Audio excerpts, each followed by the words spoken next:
하나님의 말씀 시편 150편 1절부터 6절까지 말씀, 구약성경 제 성경으로는 910페이지입니다. 구약성경 910페이지 시편 150편 1절부터 6절까지입니다. 찾으셨으면 제가 봉독하겠습니다. 할렐루야. 그의 성소에서 하나님을 찬양하며 그의 권능의 궁창에서 그를 찬양할지어다. 그의 능하신 행동을 찬양하며 그의 지극히 위대하심을 따라 찬양할지어다. 나팔로 찬양하며 비파와 수금으로 찬양할지어다. 소고치며 춤추어 찬양하며 현악과 퉁소로 찬양할지어다. 큰 소리 나는 재금으로 찬양하며 높은 소리 나는 재금으로 찬양할지어다. 호흡 있는 자마다 여호와를 찬양할지어다. 할렐루야. 아멘. 오늘 제가 기도할 때 좀 착각했네요. 제 7번째 시간입니다. 칼빈주의와 예술이라고 하는 부분을 살펴보도록 하겠습니다. 칼빈주의와 예술. 이 예술이라고 하는 영역을 영역에 관해서 먼저 우리가 서론 먼저 읽어보자 얘기를 해볼까요? 프란시스 쉐이퍼너 박사는 말하기를 철학은 소수의 사람에게 영향을 끼치고 예술은 많은 사람에게 영향을 끼친다고 했다. 왜냐하면 예술은 모든 사람에게 이성의 작용 없이도 얼마든지 영향을 줄 수 있기 때문이다. 이렇게 중요한 예술에 대하여 아브라함 카이퍼는 말하기를 우리는 예술적 본능이 보편적인 인간 형상임을 잊지 말아야 한다라고 했다. 즉 예술적 본능은 바로 하나님께서 주신 선물이라는 것이다. 왜냐하면 이것이 하나님의 형상이 가지고 있는 특징이기 때문이다. 여러분, 우리 교회에는 그 예술 쪽에 예술과 좀 관련되어진 지체들이 좀 여러 명이 있습니다. 근데 이 예술이라고 하는 영역은 굉장히 이제 뒤에서도 이제 칼빈이 그 얘기를 하지만 애매모호한 영역입니다. 이게 도대체 어느 정도까지 이게 하나님의 영광 위하여 사용될 수 있는 것이고 어디서부터 어디까지가 하나님의 영광대로 사용될 수 없는 영역인가 라고 하는 이런 모호함에 있습니다. 여러분, 우리가 예술과 관련해서 생각했을 때 우리는 이 부분을 항상 염두에 둬야만 합니다. 가치 고정적인 것과 또 가치 중립적인 것이 있다는 것입니다. 가치 고정적이다라고 했을 때 어떤 예술은요, 어떤 영역은 하나님의 영광을 위해서 사용될 수 없는 영역이 있다는 거예요. 그렇죠? 예를 들어서 여러분 어떤 사람이 이제 그런 얘기합니다. 자기는 이종격투기 같은 거로 하나님께 영광 돌리겠다. 근데 이종격투기로 하나님께 영광이 될 수 있을지 저는 좀 의문이 좀 돼요. 그렇죠?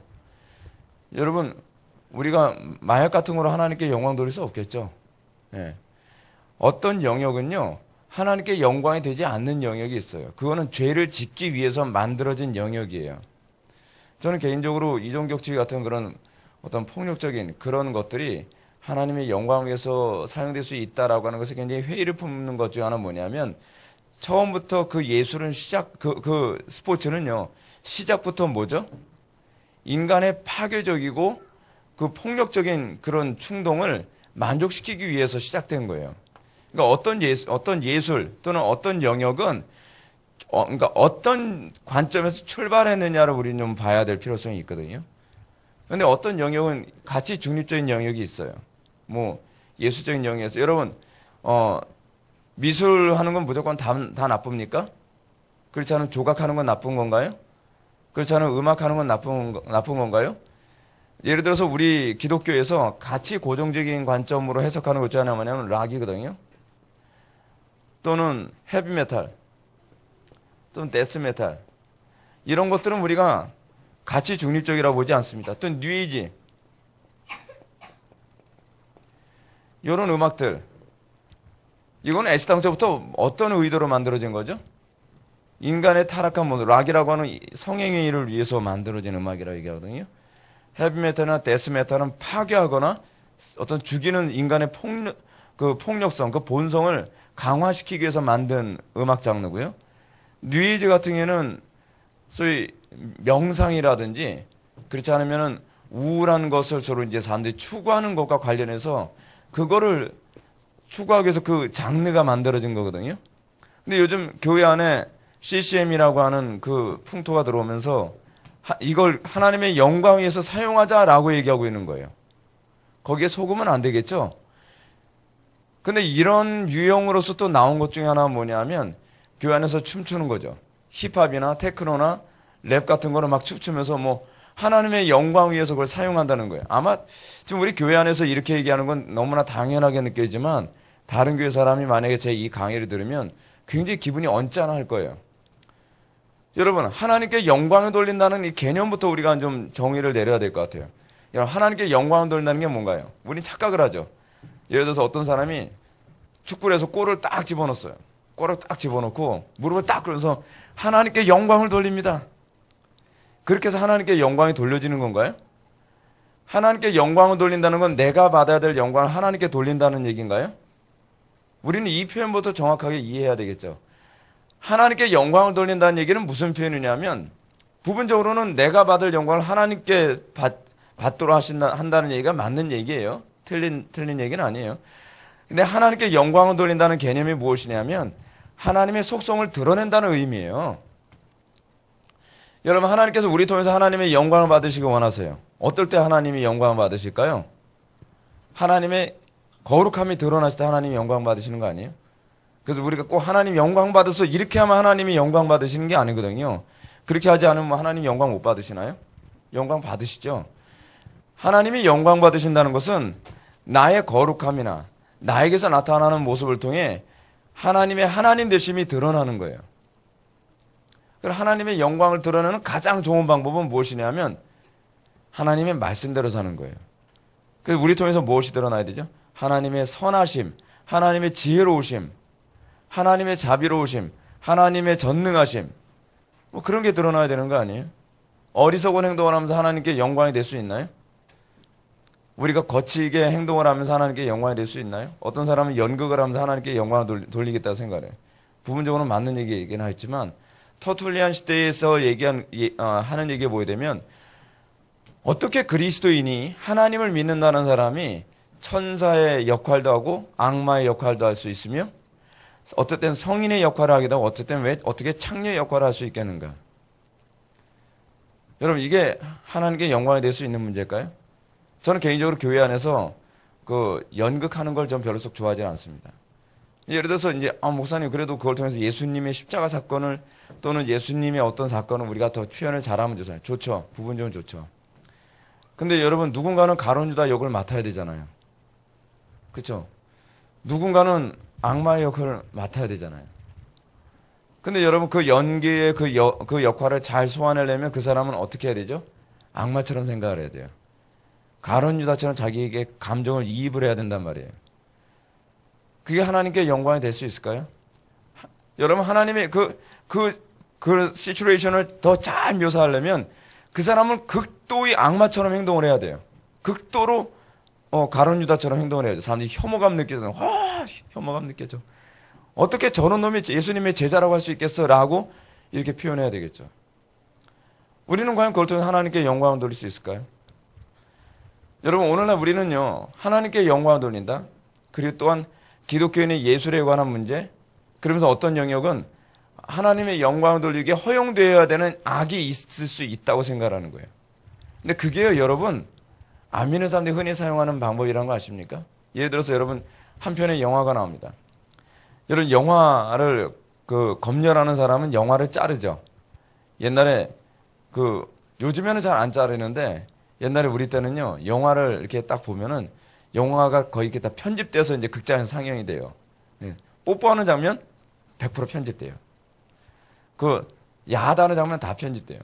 폭력 장면에서도 좀 어떤 극적 상황 딱 되면 편집돼 있어요.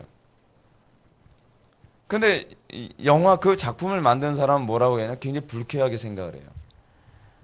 왜냐하면 그 표현이 제대로 나와야만 어떻게 해요? 자기의 의도를 제대로 표현할 수 있다고 생각하는 거예요. 예술성.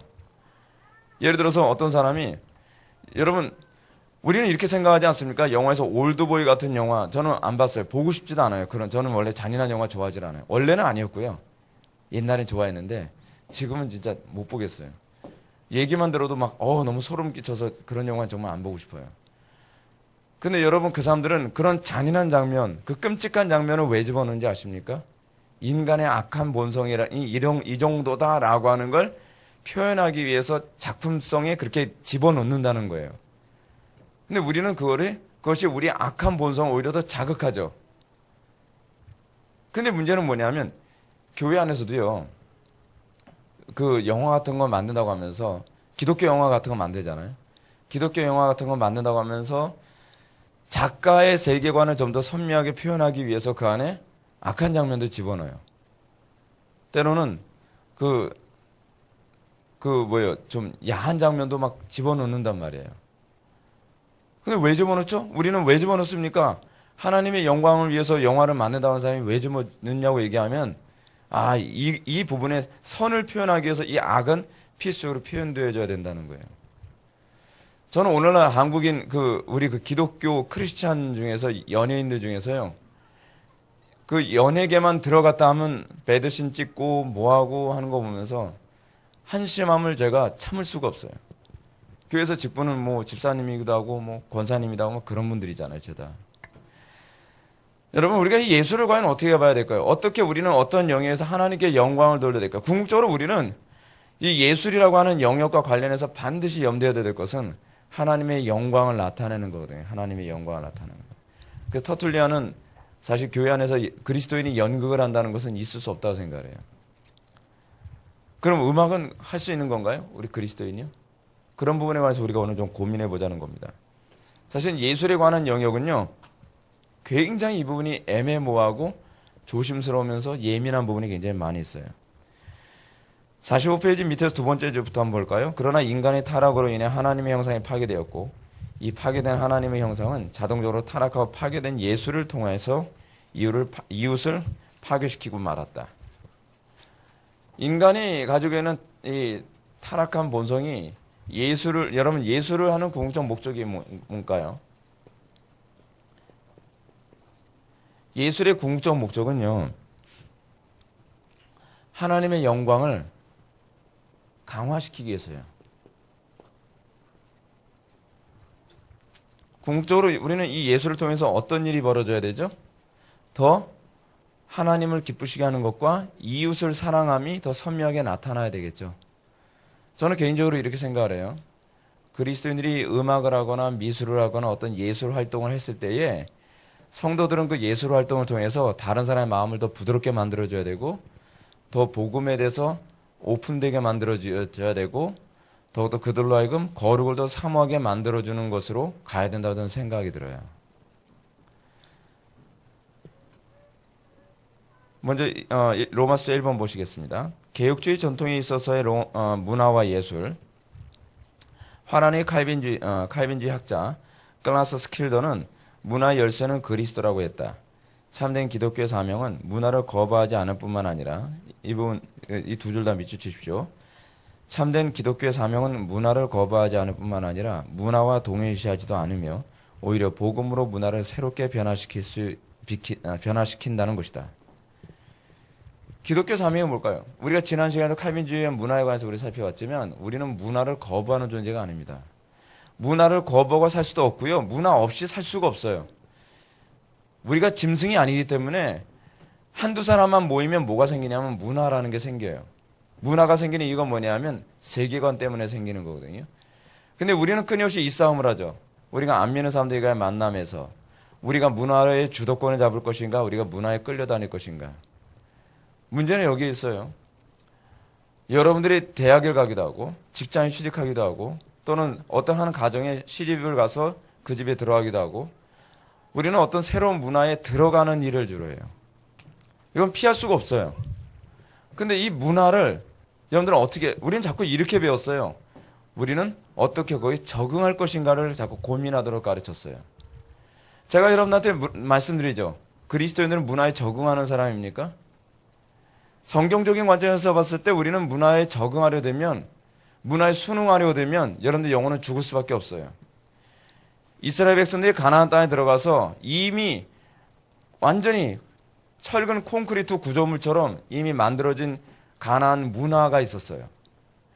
그 문화 안에 이스라엘 백성이 들어가서 뭐라고요? 다 깨부수라는 거예요. 해머 들고 다 깨부수듯이 살아가는 것이 이스라엘 백성들에게 주어진 임무였어요. 여러분들이 살아가는 삶 속에서 저도 사실은요 목회를 하지만 목회를 하는 이 문화 안에서 제가 적응하려고 든다면 어떻게 될까요? 그 사람하고 동일한 색깔을 갖게 돼요. 문화는 세계관이 여러 사람들의 통일에 의해서 생겨진 하나의 흐름을 문화라 그래요. 동일한 세계관이 하나의 흐름을 만든 거예요. 근데 그 흐름 안에서 여러분들이 동화된다면 여러분들은 어떻게 되는 거죠? 여러분들은 그 사람들처럼 악하게 행동하고 악하게 살고 악하게 말을 해야 돼요. 그래야 여러분들 그 문화에 동화될 수 있어요. 그리스도인은 어떤 존재인가? 여러분들 이렇게 생각을 할 겁니다. 제가 어떻게 문화를 거역해요? 이제껏 내가 오기 전에 뿌리가 깊게 내린 문화인데요. 어떻게 문화를 거역하죠? 여러분들은 거역을 못하죠. 근데 하나님은 하실 수 있다는 거예요. 믿음이라는 게 뭔지 아세요? 내 힘으로 할 수 있는 게 믿음이 아니에요. 내 힘, 그래요. 난 할 수 있어요. Yes, I can. 그걸 우리는 뭐라고 얘기하죠? 인본주의라고 얘기하죠. 그거는 여러분들의 힘으로 돼서도 안 돼요. 내 힘으로 잘 되면요. 내가 하나님이 돼버려요. 내가 하나님이. 하나님께서 원하시는 건 내 힘으로 그 문화를 개혁하라고 얘기하는 게 아니에요. 내 힘으로 문화가 개혁되어지면 더 상태가 안 좋아져요, 그 사람은요.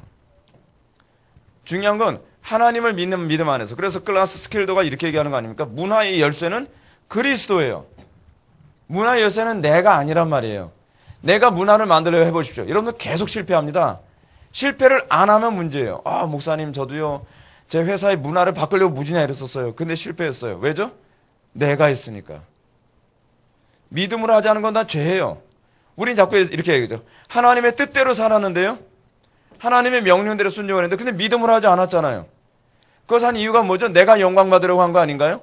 내 능력의 탁월함, 내 머리가 비상하다는 것을 다른 사람한테 뽐내고 싶었던 건 아닌가요? 나는 다른 많은 사람들 앞에서 자기를 과시하기 위해서 그렇게 개혁의 칼을 들고 그랬던 거 아닌가요? 문제는 거기서 믿음으로 하지 않았느냐? 그렇다면 내 힘으로 했느냐고 하는 문제. 여러분들 이 부분에 대해서 진단이 됩니까? 여러분들 이 부분 자체가 진단이 안 되면 여러분들은 순종한다고 하면서 여러분들 오히려 죄를 범하게 될 거예요. 오늘날 많은 개혁주의자들이 나름대로 하나님의 말씀대로 살아간다 얘기하면서 내 힘으로 그 일을 하려고 하면서 믿음을 하는 게 뭔지 개념을 모르니까 내 힘으로 그것을 한다고 하면서 오히려 가정을 파괴시켜버리고 사회를 도륙내버리고 그리고 그 사람이 가는 곳마다 오히려 샬롬이 일어나는 것이 아니라 더 전쟁이 더 심각한 분쟁이 일어나 버리고 만단 말이에요. 물론 우리는 예수님께서 이 땅에 오신 것은 화평케 하려 하며 분쟁케 하려 함이라는 말씀 맞아요. 근데 궁극은 뭐냐 하면 평화를 이루는 거거든요. 하나님의 영광을 나타내는 거거든요. 근데 우리는 그러지 못한 경우가 굉장히 많단 말이에요. 많은 사람들이 내 힘으로 해서 어느 정도 안 되니까 인맥을 사용하고 인간의 수단과 방법을 사용하고 하다못해 세상적인 철학까지 사용해 가면서 그렇게 가고 있어요. 오늘날 여러분 교회 안에서 락, 헤비메탈, 데스메탈, 뉴에이지가 들어온 이유가 뭔지 아세요? 믿음으로 하지 않고 인간적인 방법으로 하니까 안 되더라는 거예요. 교회 안에서 찬송가 불리로 애를 써서 청소년들이 안 부르던데요. 애들이 지루해서 싫어하던데요. 그럼 어쩔 수 없잖아요. 락, 헤비메탈, 데스메탈, 뉴에이지. 애들이 좋아하는 것에 뭘 갖다 붙이면 된다? 하나님을 찬양하는 가사를 갖다 붙이면 하나님이 기뻐하지 않으실까요? 저는 이렇게 얘기하고 싶죠. 하나님 기뻐하시는 것이 아니라 애들이 좋아하겠죠? 우리는 그 부분에 대해서 분명히 얘기해야 돼요. 그건 애들이 좋아하는 거지 하나님이 기뻐하시는 게 아니에요. 하나님이 기뻐하신다는 명분하에 우리는 이런 식으로 교묘하게 타협해 들어가고 있단 말이에요. 찬송가를 불러서 안 된다고 하는 이유가 어디 있죠? 성령을 의존해서 그런 거 아닌가요? 성령을 의존해 보십시오. 아이들도 얼마나 찬송가를 좋아할 수 있습니다. 믿음으로 했느냐 그렇지 않느냐 차이가 점점 이렇게 큰 갭을 벌리게 만든다는 거예요. 제가 여러분한테 이런 부분을 말씀드리고 싶어요. 우리 교회가 개혁주의를 추구하고 있기 때문에 여러분들 가장 많이 빠지는 함정이 뭐냐면 개혁주의는요. 이성을 절대시 여기려고 하는 그런 오류에 자꾸 유혹을 받아요. 왜냐하면 개혁주의 교리만큼 탁월하고 아주 정교한 기독교 교리가 없거든요. 그러니까 이 교리적 체계를 배우면 이렇게 하면 다 될 것 같다는 거예요. 안 돼요, 여러분. 개혁주의 교리가 궁극적으로 여러분들에게 얘기해 주는 것이 무엇이냐면요. 우리 힘으로 안 된다는 것만 확인시켜 주는 거예요. 여러분, 어저께도 우리 지체하고도 잠깐 그런 얘기를 나눴는데 개혁주의식으로 목회하는 게 여러분 얼마나 힘든지 아십니까? 개혁주의 목회는 이래요. 말씀만 잘 전하면 되는 게 아니라 말씀을 잘 전하기 때문에 사람들이 더 싫어해요. 말씀을 정교하게 정확하게 전하면 사람들이 좋아할 것 같은데 사람들은요, 말씀을 정확하고 정교하게 전하면 두 가지 양태가 나타나요. 하나는 뭐냐 하면 교리적이고 논리적인 설교를 즐기러 오는 그 무리들이 생기고요. 그렇지 않은 또 다른 무리가 생기는데 난 그렇게까지는 못 살겠다라고 하는 무리들이 생겨요. 근데 그 중간은 없어요. 거의 딱 두 부류로 나눠져요. 근데 개혁주의 목회에서 궁전 목표라는 건 이 두 부류의 사람들이 다 어디로 들어오게 만들어야 돼요? 하나님을 믿는 믿음 안으로 들어오도록 만들어야 돼요. 그 동일한 말씀을 가지고. 그럼 어떻게 해야 될까요? 성령께서 그 말씀을 사용하시도록 하셔야 돼요. 성령께서 그 말씀을 사용하셔야만 말씀을 즐기러 오는 사람들이 깨져서 믿음의 세계로 들어오고, 그리고 저렇게 말씀을 못 사겠다 하는 사람이 깨져서 믿음의 세계로 들어와요. 그러니까 한 의사가 저보고 이런 얘기를 해요. 목사님, 목회를 너무 무리해가면서 하시는 것 같아요. 목사님 그렇게 하시면 안 돼요. 근데 그분은 예수님 안 믿는 사람이거든요. 그러다 보니까 무리할 수밖에 없다는 걸 몰라요. 구조적으로 이해를 못해요. 여러분, 주일날 예배 시간에 하는 그 설교 있잖아요. 그 설교를 성령의 능력 없이 설교하려면요, 이거만큼 힘든 설교가 없어요. 얼마나 딱딱한데요. 얼마나 알아듣기 힘들고요. 성령께서 이해하게 만드셔야 되고요. 성령께서 그 마음을 열어 깨달아 알게 하셔야 되고요. 그리고 성령께서 사람들에게 그 말씀을 사모하게 만드셔야 돼요. 그래야 그 설교가 먹혀 들어가요. 설교를 준비하는 것도 고달픈데 그 설교가 먹혀 들어가게 하는 건 더 어려워요. 그럼 어떻게 해야 돼요? 믿음으로 살아야 돼요. 믿음으로요. 그게 믿음으로예요. 믿음으로. 우리가 더 성경적으로 살아가려면 그 성경적인 방법에 성령께서 역사해 주시기를 기대해야 돼요. 우리는 성경적으로 해서 안 되면 어떡하죠? 거기다가 역시 그것만으로 안 돼. 그래서 뭐라고 얘기하죠? 거기다가 좀 인위적인 감미료를 좀 집어넣어야 된다고 생각하죠. 락도 집어넣고 헤비메탈도 집어넣고 데스메탈도 집어넣고 뉴에이지도 집어넣고. 제가 한번 예를 한번 들어볼까요? 우리 기독교에서 영화를 한 편 만들었다 칩시다. 요즘 기독교에서 영화 만드는데 약간 재미 붙이기 시작했어요. 근데 영화를 딱 만들어서 사람들한테 영화를 보게 만들어야 될 게 아니에요. 어느 정도 흥행이 성공해야 될 게 아니에요. 근데 여러분 생각해 보세요. 안 믿는 사람들의 세계관하고 완전히 다른 영화를 만들어서 안 믿는 사람들이 환호하게 만들 수 있을까요? 그러니까 인간적인 방법으로. 성령께서 역사하지 않는다는 전제하에. 안 되겠죠? 그런 사람들이 환호하게 만들려면 어떻게 돼요? 소위 기독교 세계관이라고 하는 이 프레임 안에서 이것이 하나님을 전혀 사랑하지 않고 하나님을 증오하는 이 사악한 무리들이 이거를 사랑하고 이거에 환호하게 만들려면 딱 두 가지 길밖에 없어요. 첫 번째 뭐냐면 성령께서 이 사람들의 마음을 움직여서 그걸 좋아하게 만드는 거예요. 근데 이건 어렵죠. 그래서 대부분 이걸 선택을 안 해요. 어떤 걸 선택하냐? 여기다가 세상 사람들이 환호할 만한 요소를 이제 집어넣는 거예요. 적당히 좀 약간 음란한 것도 좀 들어가고 적당하게 사람들이 환호할 만한 그런 체면요법 같은 것도 집어넣고 그리고 여러 가지 그 사람들이 요즘에 나오는 게임의 특징이 그거잖아요. 중독성이 있는 요소를 좀 집어넣고 그렇게 해서 영화를 만드는 거죠. 그런 사람들이 이렇게 얘기하죠. 이 영화를 일단은 보게 만들어야 되잖아요. 그렇기 때문에 어쩔 수 없었어요. 오늘날 여러분 교회 안에서 전도를 하면서 온갖 세속적인 방법을 다 사용하는 이유가 어디에 있죠? 일단 사람들 복음을 듣게 해야 되잖아요. 그래서 어쩔 수 없었어요. 그래서 교회 안에서 뭐 연예인들도 끌어오고 그리고 오토바이 쇼도 한번 보여주기도 하고 여러 가지 유흥적 요소를 집어넣어서 사람들이 일단 복음을 듣게 만든다는 거예요. 근데 여러분 그게 성경적인가요? 성경적이지 않죠. 문제는 뭐냐면 사람들이 성령의 역사를 의지하지 않고 믿음으로 하지 않고 이것을 우리의 이성과 우리의 수단을 절대시해서 사실 그게 하나님이 돼버린 거거든요. 이성이 하나님이 되거나 우리의 수단과 우리의 방법이 하나님이 돼버리면 이미 그건 하나님의 영광을 위한 예술이라는 의미는 없어져 버려요. 자, 여러분들 아마 이 정도 얘기 들으면 속이 답답해져 올 거예요. 근데 길이 없는 게 아니에요. 여기서 우리가 좀 더 하나씩 살펴볼 필요성이 있어요. 그래서 여러분 기독교 예술은요 성경적으로 봤을 때 기독교 예술은 첫 번째로 어떤 사람이 해야 되냐면요. 첫 번째로 거듭난 그리스도인이 해야 돼요. 거듭난 자만이 기독교 예술을 할 수 있어요. 로이드 존슨 목사님 당시에 교회 안에 파이프 오르간 들어오는 문제를 가지고 그 당시 교회 안에서 그냥 논쟁이 붙었어요. 교회 안에 파이프 오르간을 사용해서 되느냐 안 되느냐에 관한 문제. 이건 방법의 문제죠. 방법의 문제. 근데 교회 안에서 파이프 오르간 사용하면 돼요, 안 돼요? 아디아포라예요. 해도 되고 안 해도 되는 문제. 근데 로이 존스 목사님은 이렇게 얘기했어요. 거듭난 자가 파이프 오르간을 연주한다면 된다. 중요한 건 그 파이프 오르간을 어떤 사람이 연주하게 하느냐에 관한 문제이지 파이프 오르간 자체가 문제시 되지는 않는다는 거예요. 그런 거. 왜냐하면 로이 존스 목사님 이 파이프 오르간은 뭐라고 하냐면 가치 중립이라고 본 거예요. 한쪽에서는 파이프 오르간을 어떻게 보는 거예요? 사람의 유흥을 위해서 만들었기 때문에 가치 고정이라고 보는 거죠. 그래서 가치 고정으로 보느냐 가치 중립으로 보느냐에 따라서 그 예술을 어떻게 받아들일 것인가에 대해서 생각이 달라지게 돼요. 여러분, 음악이라고 하는 것이요, 가치 중립적인 것임에도 불구하고 하나님의 영광 위에 사용하는데 굉장히 조심스러운 건 사실입니다.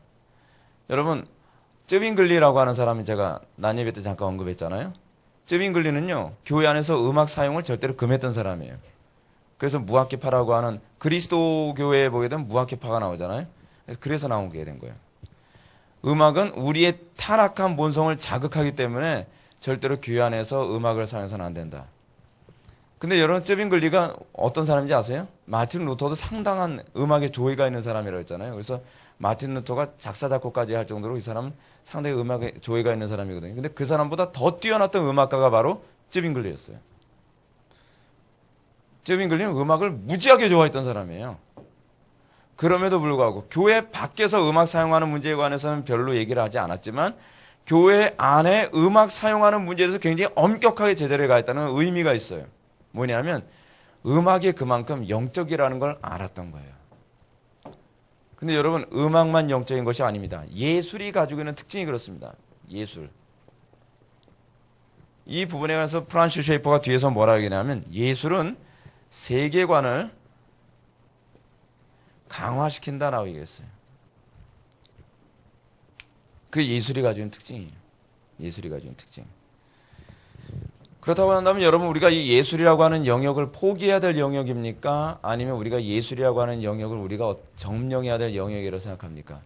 점령해야 돼요. 근데 어떻게 점령하느냐에 따라서 우리가 뱀처럼 지혜롭고 비둘기처럼 순결해야 될 필요성이 있어요.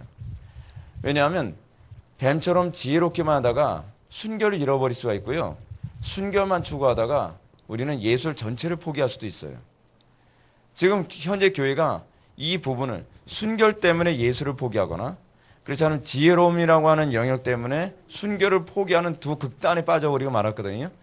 근데 우리는 이 두 마리 토끼를 다 잡아야 돼요. 어떻게 가능하냐? 믿음으로만 가능해요. 믿음으로만. 그 부분에 가서 구체적인 것은 셰퍼의 얘기를 통해서 우리가 좀 살펴보도록 하겠습니다. 로마서 2번 칼빈주의적 예술, 칼빈에 있어서의 예술의 이해, 이 부분에 있어서 47페이지로 넘어갑시다. 칼빈은 주장하기를 첫 번째 줄입니다. 시각예술은 하나님의 선물이며 그러게 순수하고 바르게 사용해야 할 것을 요구했다. 하나님께서 주신 선물로서의 예술은 기쁨과 즐거움을 가져다 준다는 것이다. 반면에 예술의 내용은 이 부분도 잘 기억하십시오. 너무 애매한 것이 많은 데다가 주관적인 해석에 빠지기 쉽다. 예술이 가지고 있는 특징이 그래요. 예술은요, 너무 애매한 게 많아요. 여러분, 영화들 보게 되면 이 부분을 이렇게 해석하는 것이 꼭 그렇게만 해석해야 될 필요성이 있나요? 라고 생각하는 영화도 굉장히 많이 있잖아요. 애매모호한 게 굉장히 많아요. 근데 분명한 것은 영화의 한 장면을 만들거나 어떤 한 부분에 그림을 그리는 사람은 분명한 어떤 의도가 있어서 그 장면을 삽입한 건 사실이라는 거예요. 근데 우리는 그 부분을 어떻게 해석하고 어떻게 받아들여야 될 것인가에 관한 문제는 굉장히 어려운 문제예요. 그래서 그럼에도 불구하고 칼빈은 예술이 하나님의 은사라고 주장했을 뿐만 아니라 예술적 표현에 있어서 성실성도 주장하였다. 그러나 하나님을 예술로 표현하는 것은 잘못되었다는 것이다.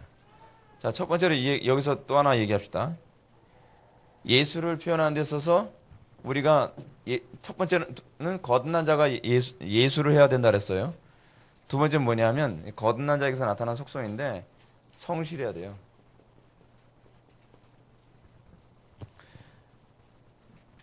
여러분, 안 믿는 사람들이나 믿는 사람들이 공통적으로 다 공감하는 게 있습니다. 교회의 예술은 굉장히 엉성하다는 거. 그 세상 예술은 굉장히 좀 전문성이 있잖아요. 그렇죠? 근데 교회 예술은요, 전문성이 없어요. 예, 속된 말 다 후루크가 많아요. 그냥 아무나 별로 뭐 전문성도 없는 사람 다 갖다 쓰는 거예요. 여러분, 요즘에 그 교회 학교가 안 믿는 사람들한테 또 그렇고 교회 안에서도 그렇고 별로 이렇게 사람들한테 별로 평가를 좋게 받지 못하는 이유가 뭐냐면 교회 학교에서 교사들의 특징이 전문성이 없다는 게 문제예요. 그냥 교회 온 지 얼마 안 된 사람, 한 6개월 정도밖에 안 된 사람한테 선생님 하라는 거예요. 애들도 한심하고 장본인도 한심해요. 그렇죠? 나도 모르는데 뭘 가르쳐요. 그렇잖아요. 저 교회 나온 지 얼마 안 돼. 저도 아는 게 없는데 나이가 있잖아. 그냥 해. 그러니까 그 사람들이 와서 뭘 가르치겠어요? 엉뚱한 소리예요. 엉뚱한 소리. 선생님 뭐 술 담배도 되나? 괜찮아. 한두 잔 정도는. 부터 시작해가지고 뭐 엉뚱한 소리 막 하는 거예요. 뭐 단전업 같은 거 괜찮아. 그렇게 숨 막혀서 어떻게 사냐. 그 정도 해도 괜찮아. 무조건 다 괜찮아. 모르니까요. 모르니까. 교회 안에 나타나는 문제는 뭐냐면 전문성이 없어요. 전문성이 없다는 것은요. 성실성이 없다는 거거든요. 그리고 오늘 교회 안에서는 이래요. 전문성이 없어도 된다는 거예요. 은혜로 하는 거야. 하나님께 그래서 다 받아주셔. 근데 성경은 우리에게 뭐라고 얘기하죠? 하나님께 어떤 걸 바치라고 얘기하죠? 가장 좋은 걸 바치라고 얘기했어요. 잠언에서 뭐라고 얘기하는지 아십니까?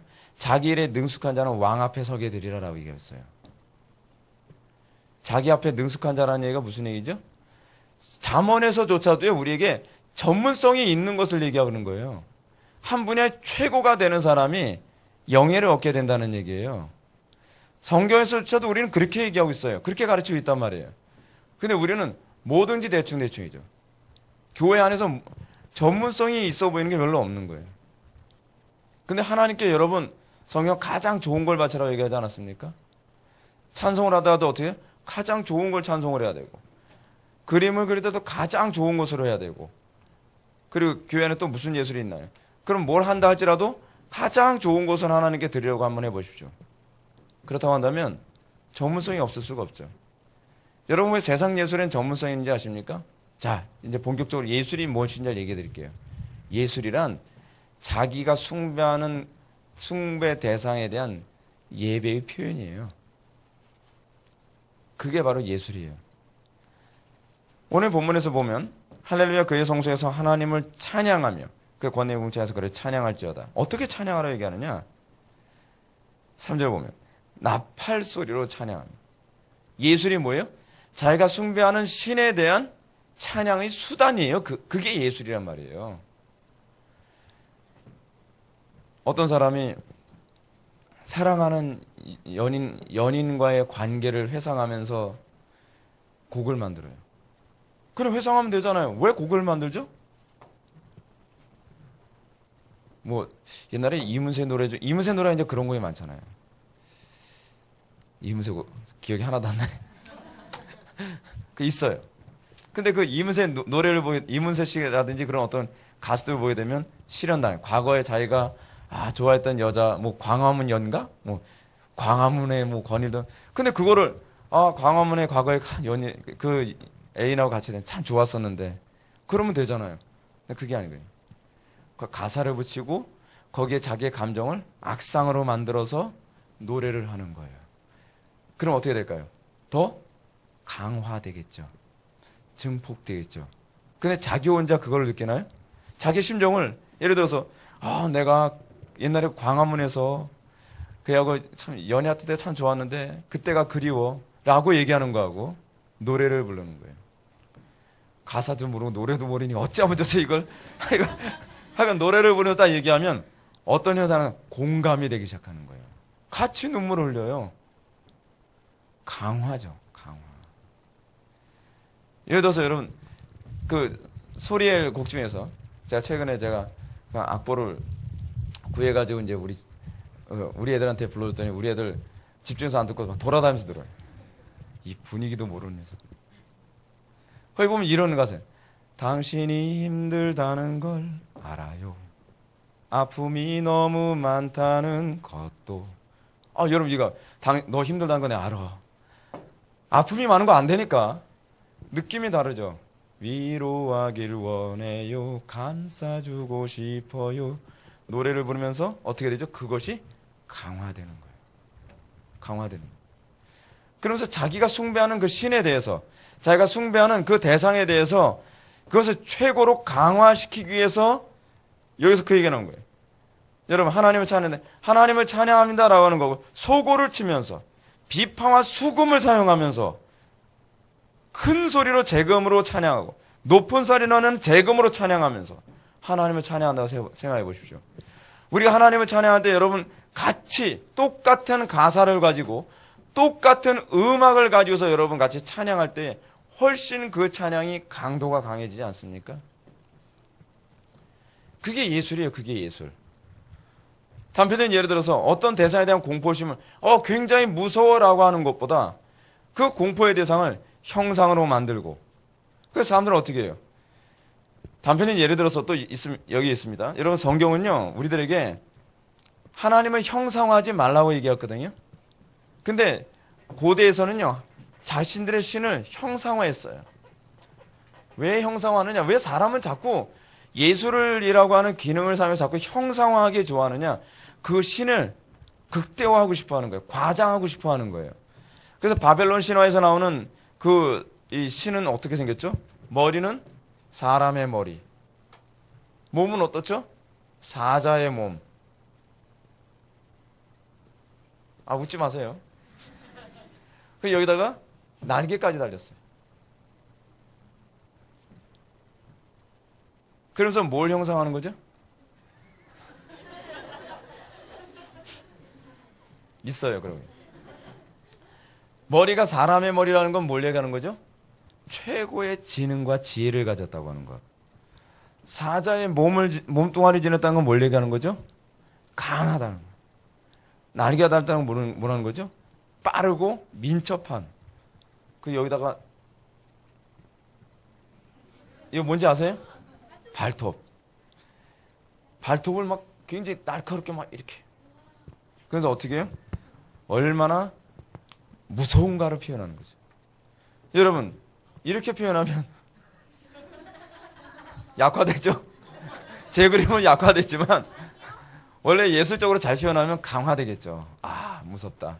그래서 신전 안에 딱 들어갔을 때 그 신의 모습을 그렇게 딱 형상화시키는 사람들이 그 신전 안에 그 모습 벽화라든지 형상화시키는 것을 보면서 어떻게 해요? 사람들이 다 압도되는 거죠.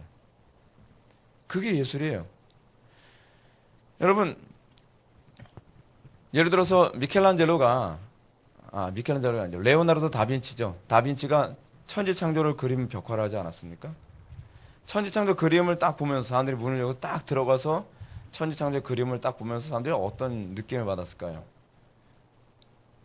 사실은 다빈치는요 성경의 내용을 세계관을 전달해 주는 것이 아니라 자기 철학을 거기다 심어 놓은 거거든요. 그 사람의 철학에 사람들이 압도되게 만들겠죠. 여러분 예술이라고 하는 것은요 굉장히 무섭습니다. 우리가 오늘날 왜 많은 영적 전쟁에서 적들에게 밀리고 있냐 하면 우리는 예술을 사용하는데 어떤 면에서는 너무 능숙하지가 못하다는 게 문제예요. 저는 예술을 이렇게 생각합니다. 예를 들어서요. 제가 금요기도회 때 인도할 때 제가 기타를 들지 않습니까? 이유가 있어요. 기타를 치면 제가 스트로크라든지 제가 원하는 코드를 사용하면서 제 세계관을 전달해 줄 수 있다는 걸 제가 느끼거든요. 그래서 저는 악기를 일종의 뭐라고 하냐면 증폭제라고 생각을 해요. 제 세계관을 사용하는 증폭제. 또 하나 볼까요? 제가 글을 쓰지 않습니까? 글을 써서 제가 인터넷에 올립니다. 글을 쓰게 되면 어떤 현상이 나타날까요? 말로만 한 번 해서 없어지는 걸 이 글을 통해 사람들이 접하면서 다른 사람들이 똑같은 세계관을 접할 수 있게 되어지죠. 증폭되죠. 게다가 글이 가지고 있는 또 다른 특징이 뭐죠? 이 글은 다듬어져서 내 생각을 표현할 수 있다는 힘이 있어요. 정교하게. 그러면서 글을 오죽하면 문이 무보다 강하다라는 얘기가 나오잖아요. 그렇죠? 글이 이 칼보다 강하다는 거예요. 어떻게 그게 가능하죠? 예술의 힘이에요. 증폭력이 있어요. 증폭력. 그거를 셰퍼는 강화라고 표현한 거예요. 강화. 근데 여러분, 우리가 여기서 이제 칼빈이 얘기하는 것처럼 조심해야 될 것 중 하나 뭐냐면, 하나님을 형상화하지 말라는 것과 예술 활동하지 말라는 것은 별개 문제라는 거예요. 어떤 사람이 어떤 형상도 만들지 말라고 했지. 몇 계명이죠? 제 2계명. 어떤 형상도 만들지 말라 했으니까 나는 원래 조각가인데 이제 예술 활동 접어야겠다. 나는 원래 문필가인데 예술 활동 접어야겠다.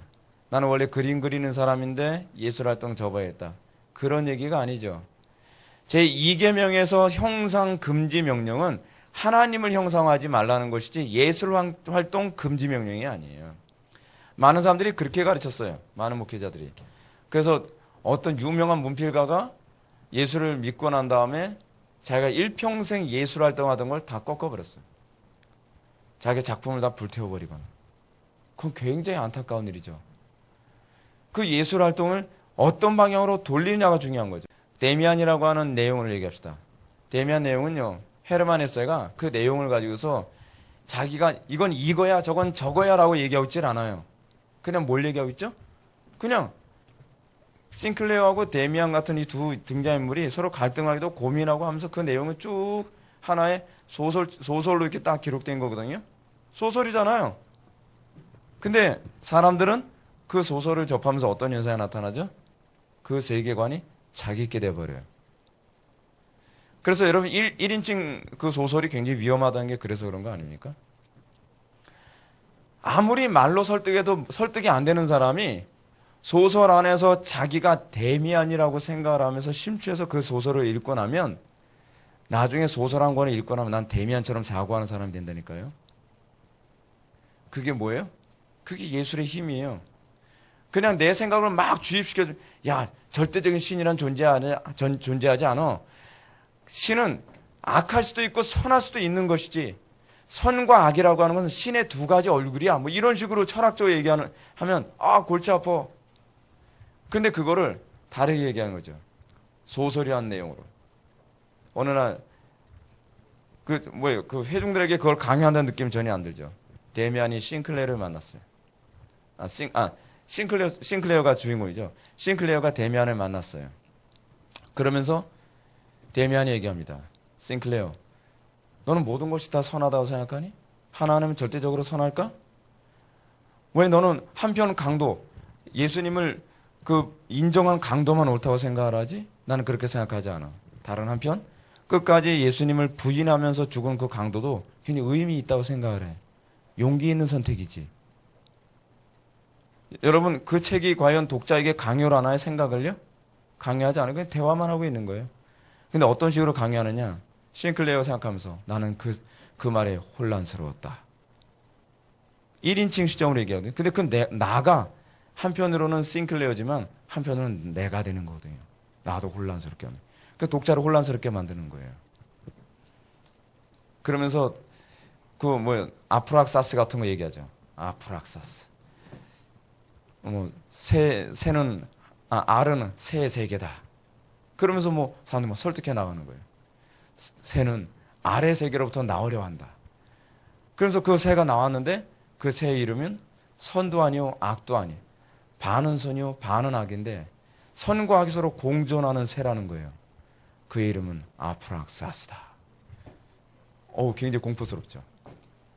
그래서 싱클레어가 그런 글에 대해서 혼란의 격도로 만들면서 나중엔 자기도 혼란스러워지죠. 그래서 끊임없이 싱클레어는 천주교 신자라고 하는 그 교리적 체계 안에서 데미안의 사고를 막 거부하려고 하다가 맨 마지막에 어떻게 끝나요? 데미안하고 싱클레어가 전쟁터에 나와서 거의 다 이제 죽어가요. 근데 싱클레어는 이제 덜 죽었고, 싱클레어 확실히 죽었어야 되는데, 싱클레어는 덜 죽어가고 있고, 데미안은 거의 다 죽어가는 상황이에요. 그래서 데미안이 그 다음 아침에 딱 죽기 전에 데미안하고 대화를 하죠. 데미안, 네가 죽으면 어떡해? 넌 이제껏 나에게 많은 생각을 하게 했잖아. 뭐 어쩌고저쩌고 대화 나눠요. 그러니까 그 싱클레어가 데미안이 이렇게 얘기하죠. 싱클레어 걱정하지 마. 내가 죽으면 네 안에 내가 있을 거야. 그러면서 그 다음날 아침에 일어났더니 데미안은 죽었어요. 그래서 맨 마지막에 이렇게 끝내죠. 데미안은 죽었다. 그러나 내 안에 데미안이 살아있다는 것을 발견할 수 있었다. 공포스럽게 끝나요. 여러분, 얼마나 사람들한테 전달하는 힘이 강합니까? 예술이 가지고 있는 힘이에요. 우리는 예술을 강화하는 법을 배워야 돼요. 우리는 기술적으로 어떻게 더 정교하게 사람들로 하여금 우리가 믿는 바, 우리가 섬기는 하나님이 정말 우리가 신뢰할 만하고 정말 찬양받을 만한 것을 표현할 수 있어야 되죠. 근데 여러분, 제가 왜 락이나 헤비메탈이나 데스메탈 같은 거 사용하면 안 된다고 얘기하죠? 그 음악 장르는요, 하나님을 부정하는 장르예요. 하나님을 부정하고 하나님이 혐오스러워 한다고 하는 것을 찬양하는 장르란 말이에요. 그 콩나물 대가리가 그걸 얘기해주고 있어요. 근데 거기에 우리가 하나님을 찬양하는 가사를 집어넣었다고 해서 그 세계관이 과연 설득이 될까요? 왜냐하면 두 개의 세계관이 충돌을 일으키고 있어요. 가사와 그 악상이 충돌을 일으키고 있단 말이에요.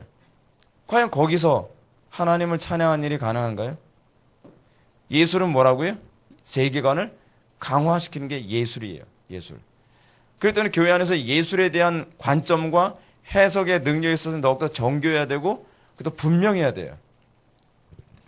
자, 그럼 프란시스 쉐이퍼가 얘기하는 예술에 대한 이해를 봅시다. 동의가 안 되는 부분도 있어요. 그 부분에 대해서 제가 좀 언급하겠습니다.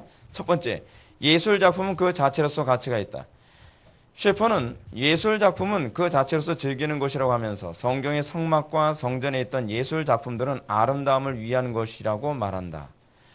여러분들이 생각을 했을 때 성전이나 성막은 굉장히 초라하고 아마추어리즘이 충만한 상태로 만들어졌을까요? 아니면 굉장히 프로페셔널한 그 방식으로 만들어졌을까요? 굉장히 프로페셔널했어요.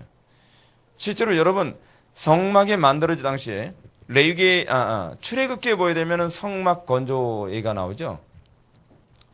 그 오홀리바 같은 사람한테 하나님께서 지혜를 주셔서 그리고 정교하게 성막을 건조하도록 했다는 거예요. 그 사람은 그쪽에 최고의 장인이었어요. 그래서 성막을 만들었을 때 여러분 성막의 그 위험에 압도될 수밖에 없었던 이유 하나는 정교함이에요. 아름다움이에요. 그리고 그 자체가 너무나 탁월하게 잘 만들어졌기 때문에 그거에 압도될 수 있었겠죠. 그렇다고 하나님을 형상화하지는 않았어요. 하나님을 형상화하는 건 금지된 거니까요. 그러나 하나님을 형상화시키는 방법이 있어요. 그 뭔지 아세요? 삶이고 예술이에요. 예를 들어서 여러분, 하나님이 우리 아름다움을 통해서 하나님의 어떠함을 표현할 수 있죠. 그게 하나님의 영광을 위한 거예요. 꼭 거기다가 하나님 이름이 들어가야 돼요. 거기 꼭 예수님이 들어가야 되는 게 아니에요. 저는 개인적으로 교회가 아름답다는 것 자체에 대해서 저는 부정적으로 생각하지 않습니다. 근데 아름다움이 목적이 되면 문제가 되는 거예요. 아름답게 여기서 돈을 막 덕지덕지 발라 붙이는 게 이게 문제가 되면 그 문제죠. 근데 여러분, 우리는 믿음만 있으면 되니까 예배당은 아무래도 된다. 그래서 문 열고 딱 들었더니 막 거미줄 쳐있고 막 박쥐 날아다니고 온통 삐그덕 소리 나고 바다가 잘못 밟으면 발이 푹푹 빠지게 생긴 마루에다가 그런 사람들 그죠. 아유, 믿음만 있으면 돼. 이런 건 다 필요 없어. 그럴까요? 그게 아니거든요. 여러분 일종의 청교도들 연구하신 분들은 청교도들의 글을 작품이라고 표현을 많이 하거든요. 존 버년의 철로역정 같은 경우는 굉장히 치밀한 그 구조로 이 철로역정이 기록됐거든요. 근데 그 치밀하게 만들어진 너무나 정교하게 잘 다듬어진 그 작품성 안에 뭘 집어넣었죠? 기독교 세계관을 정교하게 차곡차곡 집어넣었어요. 그걸 통해서 우리는 굉장히 하나님을 알아가는 데서 굉장한 세계관의 강화를 경험해요. 어설프게 여러분 그거 보셨어요? 인터넷으로요, 철로역정 영화를 만든 게 있어요. 보셨습니까? 좀 미안할 정도로 유치해요.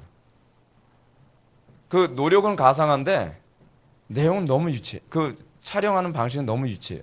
근데 여러분 그런 식으로 과연 하나님께 영광이 될 수 있을까요? 안 믿는 사람들은 영화를 만들어도 그 상상력이 풍부해서 얼마나 영화를 대단하게 감탄이 나오게 만들잖아요. 매트릭스 같은 영화도요, 사실은 지극히 사악한 내용을 세계관에 담고 있는 영화거든요. 근데 많은 사람들이, 기독교인들도 그 매트릭스에 보면서 감탄하잖아요. 왜 감탄하죠? 작품성이 뛰어난 거거든요. 근데 우리는 그 작품성까지도 정죄할 필요는 없어요. 셰퍼는 그 얘기예요. 우리는 안 믿는 사람들이 영화를 만들다거나, 안 믿는 사람들이 어떤 미술 작품을 만들었다든지, 안 믿는 사람들이 어떤 음악을 만들었다고 했을 때 우리는 그 작품성까지도 싸잡아서 악마적이다라고 얘기할 필요는 없다는 거예요. 우리는 그들이 그 작품성을 만들기 위해 얼마나 성실했는가를 우리는 좀 보고 본받아야 될 필요성이 있어요. 여러분, 서태지가 곡 하나 히트치기 위해서 그걸 만들기 얼마나 애를 많이 쓴지 여러분 아시죠? 제가 알기로는 거의 한 6개월 동안 두문불출해 가면서 그 곡을 완벽하게 만들어내기 위해서 모든 에너지를 다 쏟아낸다는 거예요. 그래서 한 번에 대히트를 치는 거예요. 우리는 서태지한테 저거 백워드 매스킹이야 거꾸로 돌려보면 막 악마, 아니 그거 맞는 얘기이기도 해요. 근데 여러분, 그렇게 만들려면 얼마나 많은 노력이 필요했을까요? 우리는 그 작품성에서 우리가 본받아야 될 건 왜 생각 안 하죠? 우리는 왜 그 사람들처럼 노력도 하지 않고 우리는 그 사람들보다 더 많은 열매를 따려고 애를 쓰고 있죠? 성실성이 위배되죠. 성실성이에요. 어떻게 이렇게 그림을 그리면서 압도되길 바라겠어요? 그렇잖아요. 이게 돼질지 뭘지 어떻게 알겠어요? 사람이 썼더니 눈이 X가 돼버렸어요. 중요한 건 뭐냐면 우리 그리스도인들이 과연 얼마나 하나님 앞에서 하나님의 이름을 드러내기 얼마나 성실하며 얼마나 치밀하며 얼마나 그들이 전심을 다해 정말 내가 숭배하는 분답게 우리가 그분을 높여드리고 있느냐고 하는 문제예요.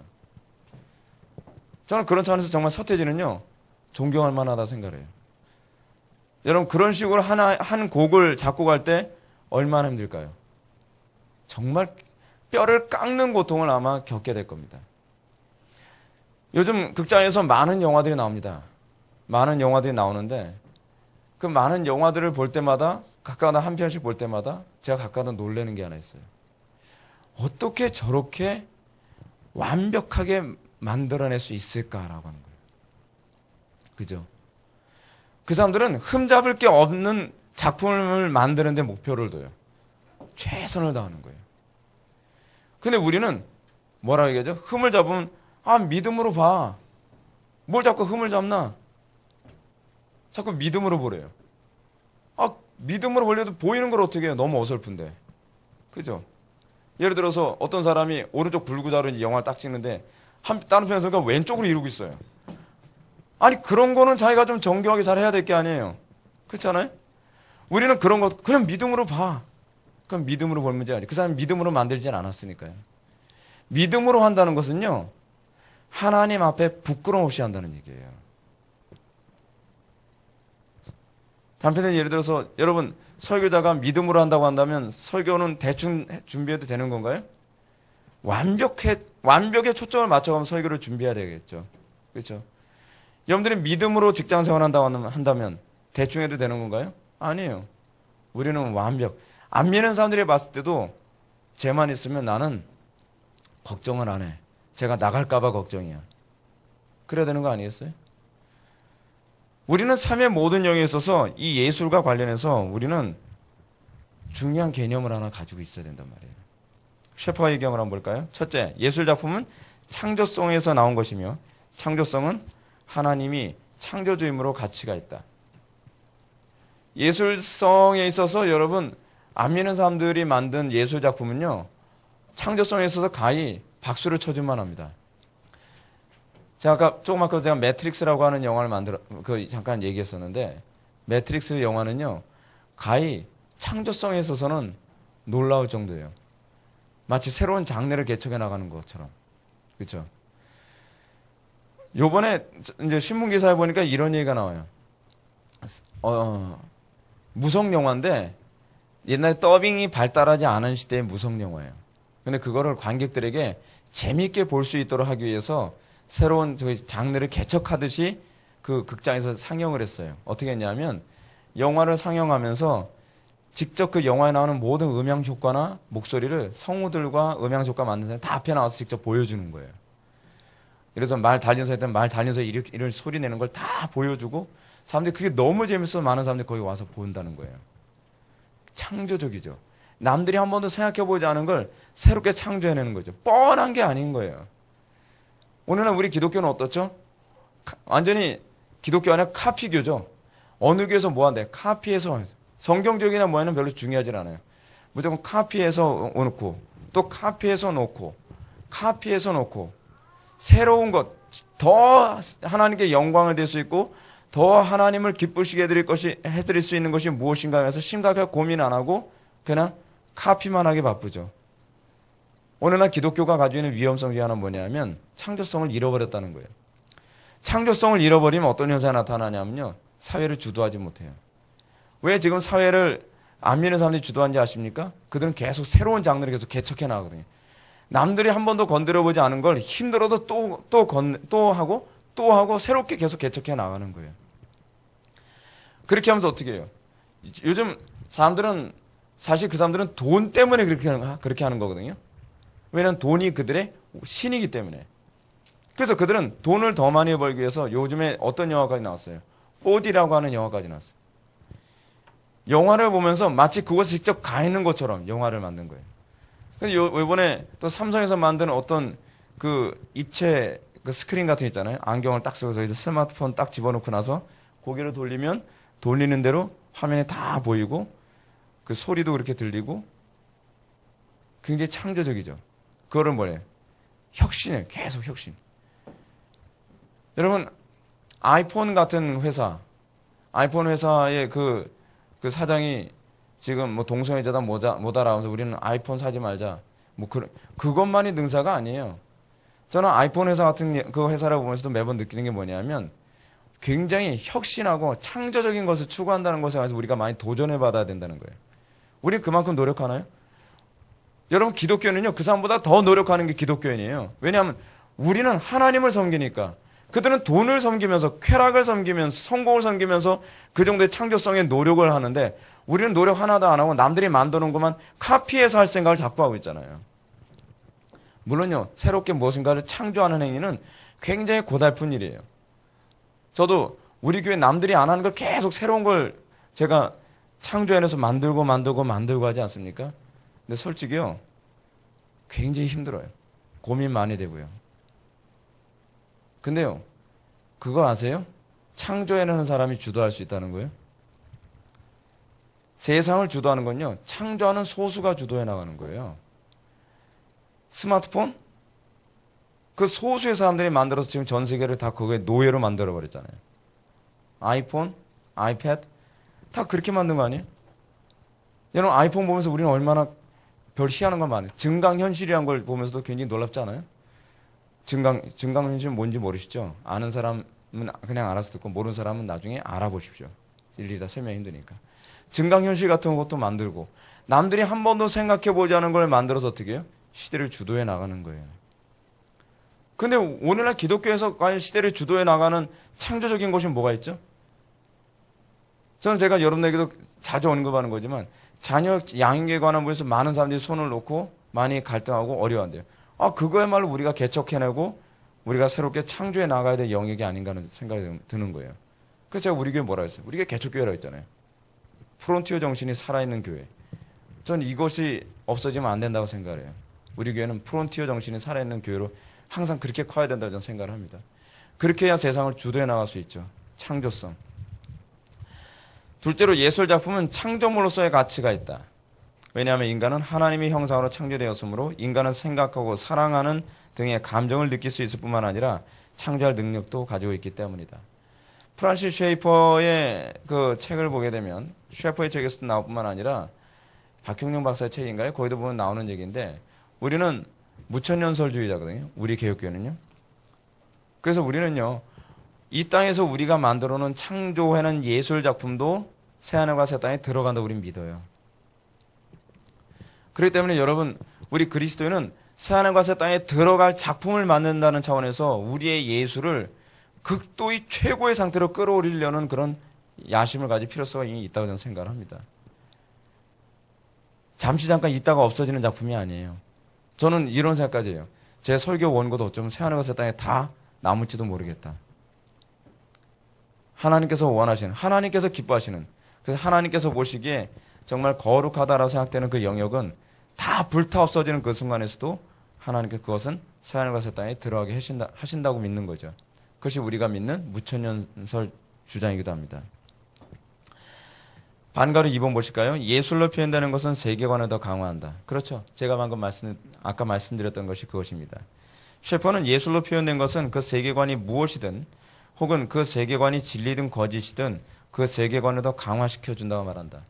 그래서 여러분 음악을 자꾸 작곡하는 거예요. 폭력적인 성향을 강화시키기 위해서 데스메탈이나 헤비메탈 같은 걸 만드는 거예요. 자살 충동을 강화시키기 위해서 그런 음악을 자꾸 사용하는 거예요. 음란성을 강화시키기 위해서 락 같은 건 음악을 자꾸 만드는 거예요. 여러분 예술이 얼마나 뛰어난지 한 가지 또 예를 들어볼까요? 옛날에 오맨이라고 하는 영화가 있었습니다. 오맨 영화 저도 못 봤는데 그냥 그 어떤 책에서 나온 그 소개해준 것만 제가 들었어요.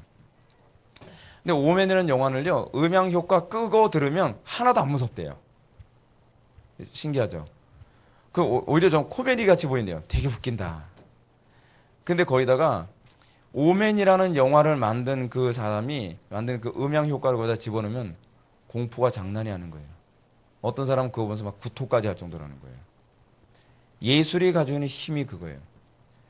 하나의 예술을 제거해버리면 또 다른 하나의 예술은 아무것도 아닌 게 돼버리는 거예요. 어느 정도로 예술이 세계관을 강화시킬 수 있는지 알만하죠? 그런데 우리가 예술을 무시할 수 있습니까? 우리 교회에서 예술과 관련된 사람들이 많이 있잖아요. 그 부분을 기도하면서 어떻게 하나님의 영광을 위해 더 강화시킬 것인가를 고민 많이 해야 돼요. 여러분 사실 철학은 소수에게 영향을 끼치지만 예술은 다수에게 영향을 끼칩니다. 세계관을 전문 지식, 이성적 지식이 없이도 세계관을 전달할 수 있는 것이 예술이에요. 그래서 소위 하나님을 대적하는 프리메이슨 같은 사람들은 두 가지 영역을 같이 사용하죠. 지성인들에게는 철학으로 공격을 해서 그 사람들의 마인드를 잡고 다수에게는 예술이라는 방법으로 자기네들 방식으로 사람들을 다 휘어잡는 거예요. 아주 교활하고 지혜로운 거죠. 자, 그래서 여러분 이 세계관을 강화시킨다는 이 표현을 저는 이렇게 말씀드리고 싶어요. 예술은요 특정한 세계관을 매력적으로 느끼게 만든다. 이게 예술이 가지는 특징이에요. 여러분 옛날에 제가 그 고등학교 때 봤던 그 어떤 끔찍한 영화가 있었는데 그 영화가 뭐냐면 그 블랙 레인이라고 하는 영화였어요. 아주 옛날 마이클 더글라스가 주인공이었는데 지금은 그분 고인이 되진 않고요. 지금 굉장히 힘든 파파 할아버지예요 지금. 근데 그 일본에서 야쿠자하고 싸우는 영화거든요. 친구들하고 그 영화 보면서 오 그랬었는데. 근데 그 영화에서 폭력적인 걸 굉장히 아름답게 묘사를 했어요. 매력적으로 묘사를 했단 말이에요. 여러분 제가 언젠가도 여러분한테 그런 말씀 드렸죠. 요즘에 나오는 수많은 영화들은 음란한 거를 매력적으로 사람들이 받아들일 수 있도록 만들어요. 불륜을 로맨스로 느끼게 만들어요. 그게 예술이 가지는 힘이에요. 기독교라고 하는 이 기독교의 이미지를 바꾸는데 중요한 수단 중에 하나는 뭐냐면 예술이라는 거 아십니까? 어떤 지체가 우리 교회 전도지를 딱 그 가지고서 뭐 베이커리에 딱 갔대요. 그래서 잠깐 뭐 동계산하다 딱 났는데 거기서 동계산하는 그 아가씨가 딱 보네요. 오 이거 선물 받으셨나 봐요. 책자가 되게 이쁘네요. 그러더래요. 여러분 이게 바로 예술이 가지고 있는 힘이에요. 네. 우리는 믿음을 하니까 뭐 그냥 쓰레기통에나 아무데나 집어던질 수 있을 만큼 그냥 후지구리하게 만들어 놓고 예수 믿으세요. 요즘 우리 그 성도님들 전도하시면서 그러잖아요. 옷차림도 깔끔하게 입고 그러면서 그게 바로 기독교인이에요. 네? 무슨 아무데서나 잠자는 그런 분들처럼 옷차림하고서 예수 믿으세요. 예수. 이렇게 한다고 해서 전도가 되는 게 아니거든요. 뱀처럼 지혜로워야 될 필요성이 있어요. 얼마나 우리는 이런 분에 있어서 너무 어리석은지 몰라요. 근데 재미있는 건 셰퍼가 만든 영화도요. 별로 이렇게 예술성이 떨어져가지고. 자, 하여간 3번 보시겠습니다. 통상적인 정의, 통상적인 구문. 셰퍼는 시든지 산물이든지 모든 형태의 글에서 통상적인 구문 속에 있는 단어들이 통상적인 정의가 연속성을 지니고 있는가 아니면 단절되고 있는가의 여부가 커다란 차이를 만들어낸다고 말한다. 이 무슨 얘기냐면 하나의 세계관이 예술을 통해서 일관성 있게 전달이 돼야 된다는 표현인 것 같아요. 같은 말을 되게 어렵게 얘기해주고서 고민하게 만들어요. 여러분, 우리는 하나의 세계관을 전달하는 데서 제가 이 통상적인 것의 일관성에 관해서 방금 말씀드렸던 게 이거예요. 음악과 가사가 하나의 일관성이 있어야 된다는 거죠. 근데 우리는 욕심이 앞서가지고 이 일관성을 포기해버려서 아이들을 어떻게 해요? 오히려 세상으로 더 뺏기도록 만들어버렸어요. 아이들이 락이나 헤비메탈을 접할 기회가 없어야 되는데 오히려 접할 기회를 교회에서 제공해 주는 거예요. 그렇죠? 근데 교회에서 락이나 헤비메탈을 딱 접하고 났더니 교회에서 하는 락이나 헤비메탈이 되게 촌스럽다는 걸 알게 됐어요. 그러면 이런 어느 쪽으로 기울어지죠? 더 전문성 있는 쪽으로 기울어지겠죠. 그러면서 아이들이 더 망가지게 되는 거예요. 4번 보시겠습니다. 예술과 신성함. 셰퍼는 예술작품이라는 사실이 곧 그것을 신성하게 만들지 않는다고 말한다. 즉 예술은 세계관의 영향을 더 강하게 만들 수는 있지만 그 예술이 어떤 것을 진리로 만들어주지는 못한다는 거예요. 이거 무슨 표현인지 아세요? 예를 들어서 우리가 흔히 하는 얘기, 방금 했던 얘기처럼 락이나 헤비메탈을 사용해도 애들이 환호하면 좋은 거 아니에요. 다 좋아해요. 근데 여러분 아무리 예술성이 좋다고 하더라도 그것이 진리로 만들어주는 건 아니에요. 나쁜 건 나쁜 거예요. 전문성이 있고 뛰어난 건 사실이지만 그것이 정말 탁월한 어떤 예술적 가치가 있는 건 사실이지만 나쁜 건 나쁜 거예요. 여러분 영화에서 어떤 특정한 죄를 괜히 아름답게 묘사를 했어요. 아름답게 묘사했다 해서 그 악이 아닌 건가요? 그건 여전히 악이에요. 근데 문제는 교회 안에서조차도 그거를 좋게 잘만 사용하면 된다고 생각하는, 좋게 잘 사용할 수 있는 영역이 아니에요. 저는 우리 그리스도인 좀 당돌하 이렇게 생각을 했으면 좋겠어요. 성경적인 세계관을 담고서 새로운 장르를 만들어낼 수는 없나요? 안 믿는 사람들은 얼마든지 만들어내잖아요. 파괴적인 장르를. 근데 우리는 왜 새로운, 하나님께서 정말 기뻐하실 수 있는 새로운 장르를 만들어서 새롭게 개척해낼 생각을 하지 않고 안 믿는 사람들이 다 만들어 놓은 걸 카피해가지고 그 장르로 어떻게 다른 사람들을 또 확보하겠다고 그렇게 생각합니까? 여러분, 안 믿는 사람들은 이래요. 그쪽에 매니아층을 만들어서라도 많은 다 좋아하지 않아도 좋다. 이 분야에 소수의 매니아층만 생기더라도 난 좋다라면 새로운 장르를 만들어내요. 근데 우리는 그 모험하기 싫다는 거예요. 새로운 장르를 만들려면 그 장르에 적응되는 사람이 몇 안 될 텐데요. 그때까지 언제 기다려요? 안 믿는 사람은 그 일을 해요. 근데 우리는 왜 그런 노력을 기울일 생각을 안 하죠? 도둑놈 심보 때문에 그래요. 하나님이 기뻐하신다면 해야 되는 거 아니에요? 그 사람들은 왜 하는지 아는 내가 기쁘기 때문에 하는 거예요. 내가 만족스럽기 때문에. 나는 그 장르 남들이 안 알아주지 않아도 좋다는 거예요. 내가 좋으니까 하겠다는 거예요. 그래서 새로운 장르를 만들어내는 거예요. 굶더라도. 안 믿는 사람들은 그 정신을 가지고 살아가는데 우리는 하나님을 기쁘시게 한다고 하면 그 정신은 왜 우리는 가지고 살지 못하죠? 지금 우리 교회 안에서 지금 하고 있는 것이 무엇입니까? 우리 교회에서는 어떻게 하는지 숫자를 늘리는 것보다 우선순위가 뭐라고요? 거룩을 확산시키는 것. 목사님 그 문제가 아니죠. 이것이 하나님을 기쁘시게 하는 것이라고 확신을 갖는다고 한다면 남들이 알아주고 못 알아주고를 떠나서 일관성 있게 이 길로 가는 거예요. 나중에 하나님이 심판해 주시겠죠. 근데 저는요, 오늘날 기독교들이 이 정신장세가 너무 없다고 생각해요. 왜냐하면 욕심이 너무 많아요. 성공하고 싶어 하고, 유명해지고 싶어 하고, 어찌하든 돈을 더 많이 벌고 싶어 하는 게 이게 문제예요. 그걸 포기해야 돼요. 하나님을 기쁘시게 해드리는 데 초점을 맞춘다면, 우리는 새로운 장르를 만들어내서 세상을 개혁할 수 있어요. 세상을 주도하는 새로운 흐름을 만들어낼 수 있단 말이에요. 근데 우리는 그런 것에 너무 욕심이 많아요. 그게 문제예요. 5번 보시겠습니다. 예술작품의 평가 기준. 셰퍼는 예술작품의 평가 기준을 4가지로 제시합니다. 첫째, 기교의 우수성. 기교가 있어야 되겠죠. 여러분, 우리는 믿음으로 하니까 기교 없어도 됩니까? 설교자가 성령 충만히 설교하게 되면 그냥 아무렇게나 막 설교해도 되는 건가요? 아무런 준비도 없이. 어떤 분은 기도 많이 하시고 아무 설교 준비 안 하고 나서 그냥 그 즉시 성경을 피세요. 예배 시간에. 할렐루야. 하나님께서 오늘 이 시간 말씀을 주셨습니다. 하나님이 그걸 기뻐하실까요? 그렇지 않아요.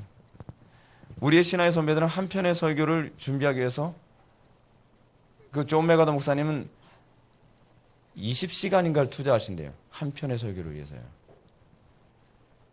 그렇게 설교 준비하시니까 성령께 역사 안 하실 것 같죠? 우린 자꾸 이렇게 우리가 노력을 하는 것은 하나님이 기뻐하지 않으실 거라고 생각해요. 아니에요. 하나님은 사랑해서 노력하는 것 자체가 성령이 하시는 일이에요. 우리는 기교의 우수성을 함부로 무시하면 안 됩니다. 두 번째는 타당성입니다.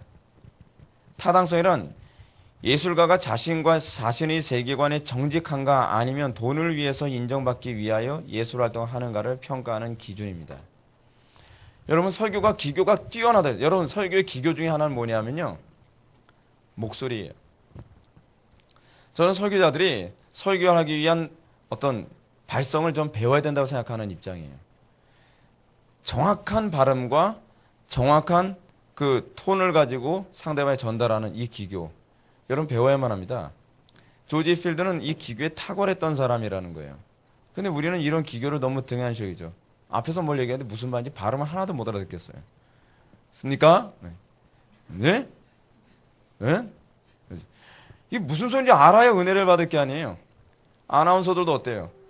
정확한 발음 그리고 정확한 호흡법, 발성법을 다 익혀요. 천주교 신부들도 그래요. 이 기교 중요해요. 이 노력이 헛된 게 아니에요. 하나님께서 혐오하신 게 아니에요.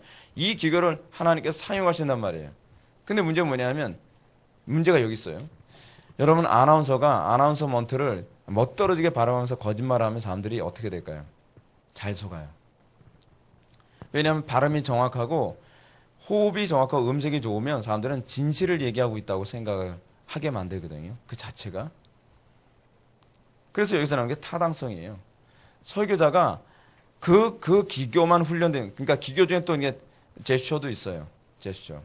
제스처를 사용하는 이유가 뭐냐면, 이 제스처와 관련되어진 책을 보면 이렇게 얘기해요. 말만 하는 것보다 사람들이 주로 하나에 설득되는 데 있어서 그 사람의 동작이나 표정을 통해서 설득되는 것이 거의 뭐 몇 프로다. 그러니까 음색, 그러니까 말의 내용보다도요, 음색, 그리고 제스처, 표정으로 설득되는 게 거의 7, 80%래요.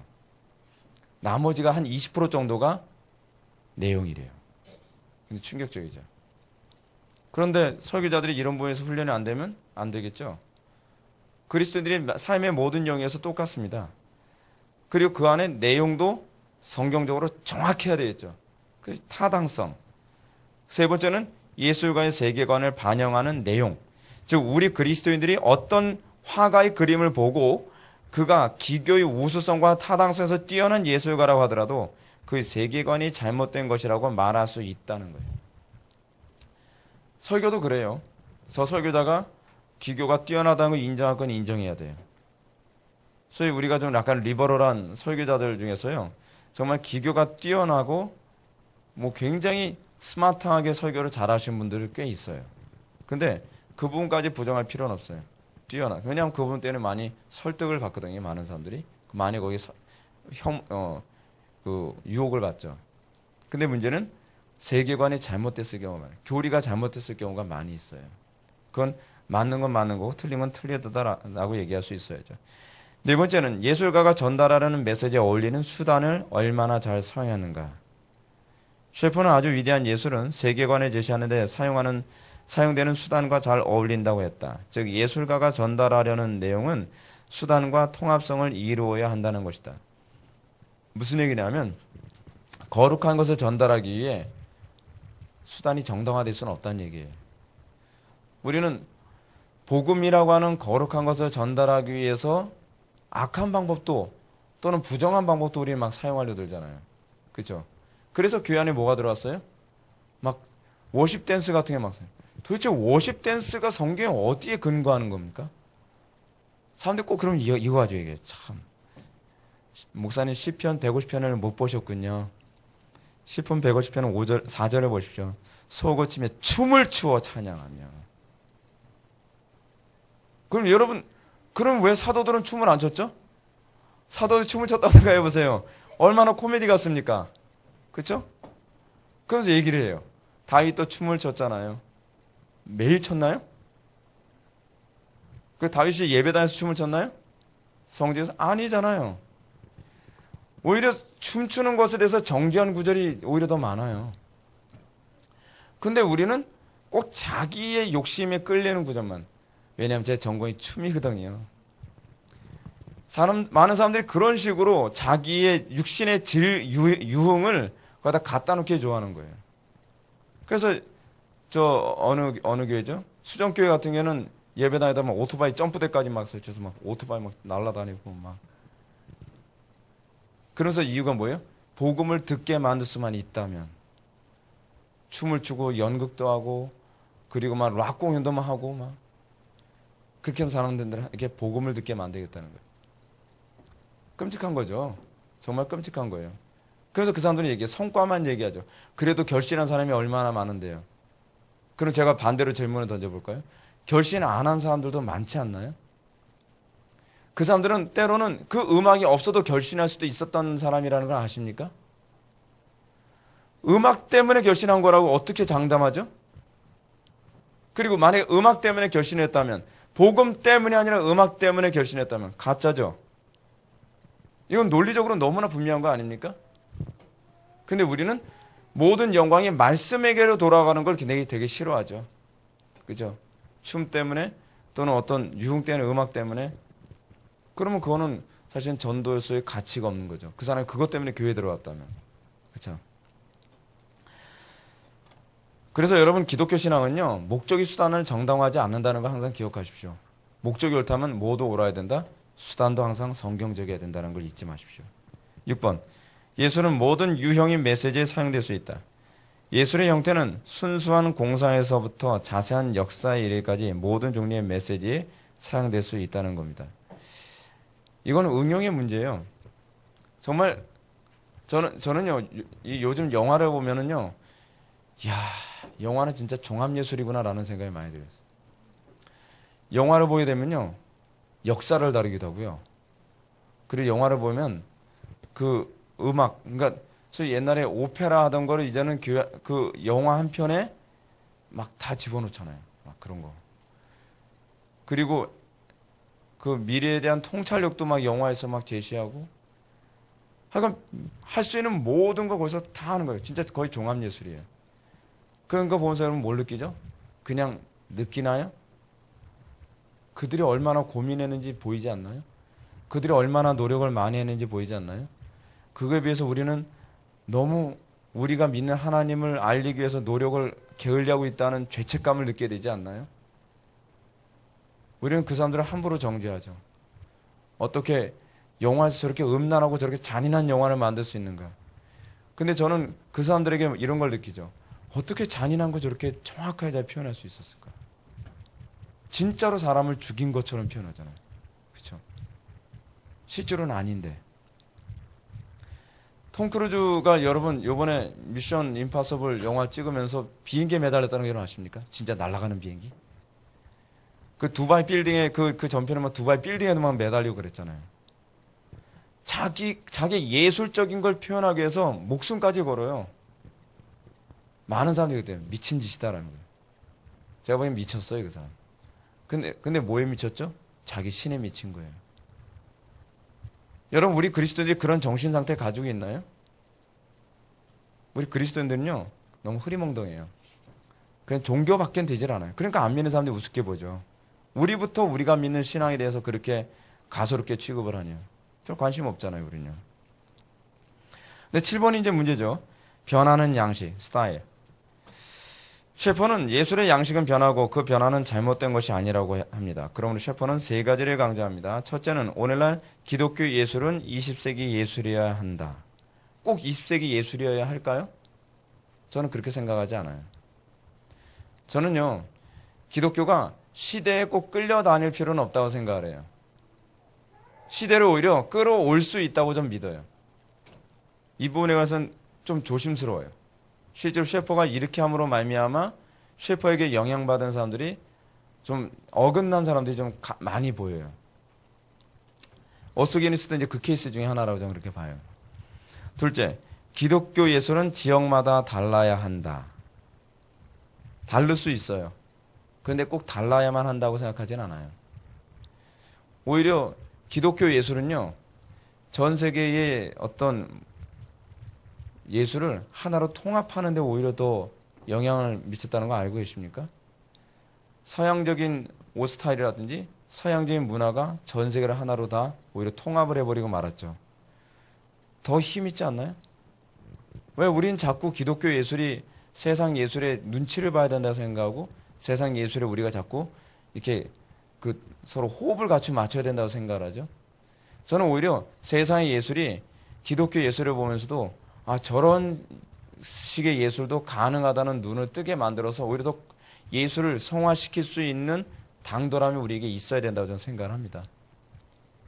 셋째로, 기독교 예술가들의 예술 작품은 기독교 세계관을 반영해야만 합니다. 이건 분명한 사실이죠. 예. 현대 예술의 형식과 기독교 메시지, 셰퍼는 여기서 경건한 표현 양식이나 불경건한 표현 양식과 같은 구별은 전혀 없다는 점을 강조했다.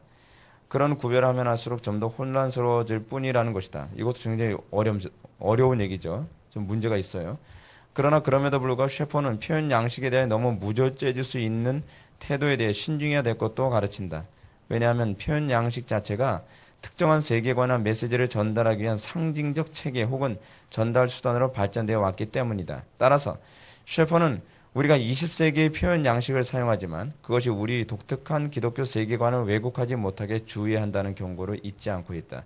이거 사실 그 양존하기 힘든 표현이에요. 이건요. 20세기의 표현 양식을 그대로 따라가면서 기독교 세계관을 계속 유지해 나간다? 쉽지 않습니다. 왜냐하면 20세기의 우리는 지금 21세기 살아가지만 21세기 세계관의 표현 양식들은 거의가 다 안티 크리스찬이티예요.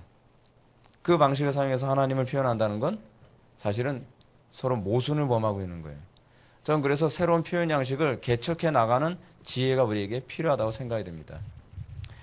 9번, 기독교 세계관. 셰퍼는 기독교 세계관을 장조적 주제와 단조적 주제로 구별할 수 있다고 말한다. 여기서 단조적 주제란 반역한 세상의 비정상적인 모습을 말하고요. 장조적 주제라는 것은 단조적 주제와 반도되는 것으로서 삶에 충만한 의미와 목적성을 의미하는 것이다. 이게 무슨 얘기냐면 기독교 세계관이 세계관을 표현하는 두 가지 방식이 하나 있어요.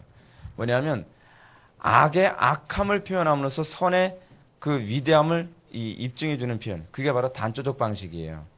장조적 방식은 무엇이냐면 선의 선됨을 더 극대화하여 악의 악함을 더 선명하게 드러내는 방식이죠. 네. 그것이 우리가 하는 방식이에요. 그런 점에서 여러분, 우리는 교회 안에서 잘못된 음악, 잘못된 예술에 대해서 평가하고 그것을 지적하는 것은 단조적 주제라고 좀 봐요. 근데 장조적 주제는 우리가 더욱더 하나님의 복음에 또는 성경에 부합한 예술 작품을 더욱더 많이 만들어내서 그들의 사악함이 더욱더 비교적으로 잘 드러나게 만들어내는 거죠. 그러니까 음영을 선명하게 만드는 거예요. 그것이 우리가 이 시대 교회들이 해야 될 문제예요. 왜냐하면 지금 악과 선을 구분하기가 왜 힘들다고 셰퍼가 얘기하는지 아십니까? 이유는 간단해요. 악은 선명한데 선이 선명하지가 않아요. 선과 악이 선명해지는 방법이 뭐냐면 소위 암이 분명했을 때 선명해지거든요. 근데 암은 분명한데 명이 분명하지 않아요. 기독교가 성경적인 세계관을 담고 있는 예술, 미술, 음악, 그림 같은 거를 만들어내는데 너무 어두우니까 뭐가 어디서부터 어디까지가 선인지를 알지 못하니 악을 어떻게 구분하겠습니까? 악을 구분하는 방법은요, 선이 분명할 때만 구분이 돼요. 그러니까 우리가 이 소위 장조적 주제에 더 많이 우리가 강조를 했으면 좋겠어요. 우리 기독교는 자꾸 틀렸다만 얘기해요. 근데 그러면 어떻게 하라고요? 그건 모르지. 근데 여러분, 소위 이런 거죠. 이건 이다냐, 이건 이다냐라고 얘기하는 것보다는 어느 쪽이 훨씬 더 좋을까요? 이게 정통 가르침이야 라는 것만 분명히 가르치면 무엇이 이단인지 선이 분명하게 나타나죠. 이게 사실은 우리가 적극적으로 이 예술을 바른 길로 인도하는 방법이기도 합니다. 10번, 기독교 예술의 주제. 셰퍼는 기독교 예술은 언제나 종교적인 주제만을 다루는 종교 예술이 결코 아니라고 말한다. 그는 하나님께서 아무것도 없는 가운데 말씀으로 창조하셨을 때 단지 종교적인 것만을 만드신 것이 아니었다고 말한다. 이런 개념은 기독교가 단지 구원하고만 관계되는 것이 아니라 세상 전반에는 전인과 관계한다는 사실을 이해하는 데 근거하고 있음을 역설하고 있다. 따라서 그리스도인이 예술로 표현하는 것은 삶의 총체적인 것이다. 기독교인들이 예술을 표현할 때 이 예술에 꼭 십자가가 나와야 될 필요는 없어요. 꼭 어떤 사람 순진해가지고 꼭 예수님이 나와야 된대요. 꼭 그럴 필요는 없어요. 기독교 예술이라고 했을 때 기독교 예술은 하나님의 창조 섭리를 잘 반영하는 것이어야 돼요.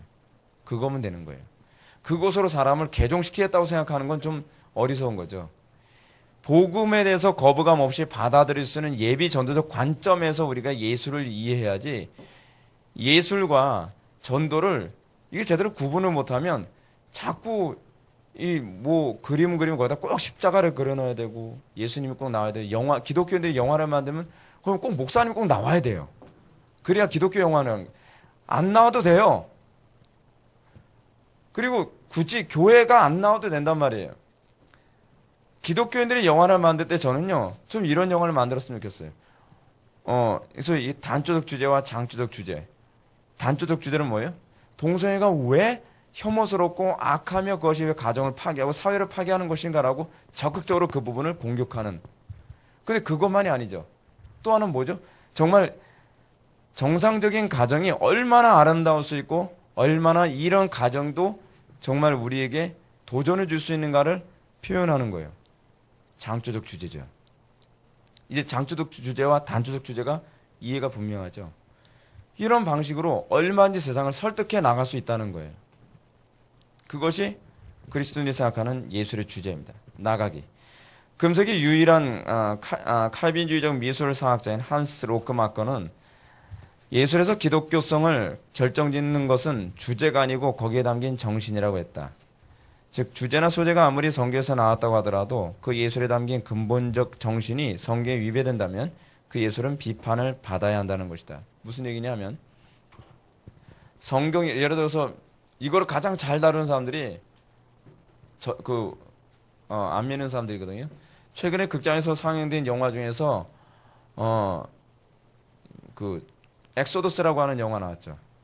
엑소더스라고 하는 영화에서 그 주인공이 그 이름은 크리스찬인데 전혀 그 크리스찬이 아닌 그래서 얼굴에 베일을 쓴 사람이 있어요. 크리스찬 베일이라고. 그 사람이 이제 주인공인데 그 사람이 모세 역을 맡았어요. 근데 그 사람이 뭐라고 얘기했냐면 모세는 정신병자고 정신분열 환자다. 그런 사람이 근데 그 사람 크리스찬 베일이 사실은 좀 정신분열적인 사람이거든요. 자기를 잘 몰라요. 그 사람은 제가 어떤 책에서 보니까 이 사람은 정신분열이 심해가지고 자기의 실제 모습이 어떤 모습인지도 굉장히 혼란스러워한대요. 이름도 참 잘 줬어요, 있죠. 베일이에요. 네. 크리스찬 베일.